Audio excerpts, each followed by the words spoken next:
මහානුභාව සම්පන්න දිව්‍යාංගනාවක් දැකලා මොගලන් මහරහතන් වහන්සේ අහනවා මොකද්ද කරපු පින කියලා. ඒසිකා කියන රටේ කඳු පෙදෙසක තමයි පන්නකත කියන රම්‍ය වූ නගරේ තිබුණේ. ඒහි තමයි මං හිටියේ. දවසක් ස්වාමීන් වහන්සේ නමක් පිණ්ඩපාතේ වැඩියා. මං උන්වහන්සේට ඇහැල මල් කලඹක් පූජා කළා. ඇහැල මල් පූජා කළා. දැන් අද කාලේ වගේ ස්වාමීන් වහන්සේලාට එහෙම මල් කලඹක් පූජා කරන එකක් නෑ නේද? නමුත් ඒක මෙහෙම වෙන්නේ නැද්ද? අපි කියමුකෝ අපි රුවන්වැලි සෑය වඳින්න යනවා ස්වාමීන් වහන්සේලා. එතකොට ඒ යන ස්වාමීන් වහන්සේලාට නෙළුම් මල් මිට දුන්නොත් ඒක මේ මල් පූජාවට එන්නේ නැද්ද? සෑය බෝධිය විහෙර වඳින්න යන. ඉතින් ඒ නිසා ඒ වගේ දැන් ඉස්සර නම් හිතේ ඇති වුණ පැහැදීමෙන් උන්වහන්සේලා ළඟ මල් ටිකක් තියලා වඳිනවා. සමහරට උන්වහන්සේලා වඩින මාවතට මල් දානවා. ඒව ඉතින් ඉස්සර කාලේ තිබ්බා. දැන් ඉතින් ඒ ස්වභාවය ගොඩාක් වෙනස් වෙලා. කියනවා ඈ දෙව්ලෝ ඉපදෙන්න හේතුව ඇහැල මල් කලඹක් පූජා කරපෙවි කියනවා. ඉතින් තවත් අප්‍රමාණ සැප විඳින දිව්‍යාංගනාවක් දැකලා මොගලන් මහරහතන් වහන්සේ ඈගෙනුත් අහනවා මොකද්ද කරපු පුණ්‍ය කර්මය කියලා. කියනවා ඒසිකා කියන රටේ කඳු පෙදෙසක තමයි පන්නකත කියන රම්‍ය වූ නගරේ තිබුණේ. එහෙ තමයි මං හිටියේ. දවසක් ස්වාමීන් වහන්සේ නමක් පිණ්ඩපාතේ වැඩියා. මං උන්වහන්සේට නිල් මල් කලඹක් පූජා කළා.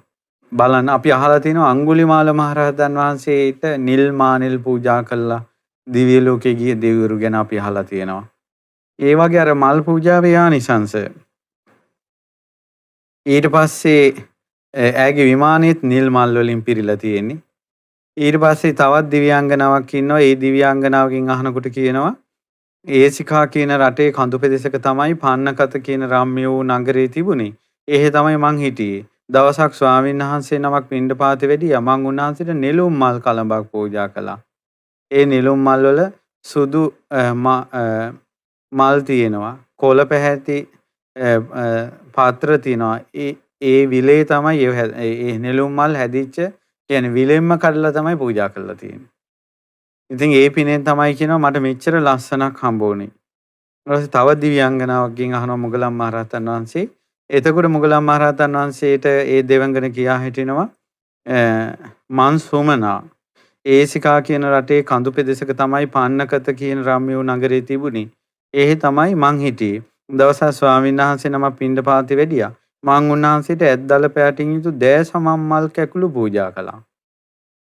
ඒ පිනෙන් තමයි මෙවැනි ලස්සනක් මට ලැබුණේ. ඉතින් සිතට ප්‍රිය උපදවන මේ සැප සම්පත් ඔක්කොම ඉතින් මම මේ පිනෙන් බැබලි දුකක් නැතුව දෙව්ලොව වාසය කරනවා කියලා මේ දිව්‍යාංගනාව හතරම එක ප්‍රදේශයක තමයි පහළ වෙලා තියෙන්නේ. ඒතර මල් පූජාවේ ආනිසංස සංඝයාට පූජා කරලා තියෙන්නේ. ඒකට ඉස්සර ඒවා තිබිලා. ඉතින් දැන් වන්දනාව යන සංඝයාට මල් අතට ඒ සංඝයාගේ අතට මල් දෙන්න පුළුවන්. ඒ වගේ පින්කම් අද කාලේ කරගන්න පුළුවන්. ඉතින් බලන්න ඒ කරන දේ හිත පැහැදිලා කරන එකයි මේකේ තියෙන වටිනාමකම.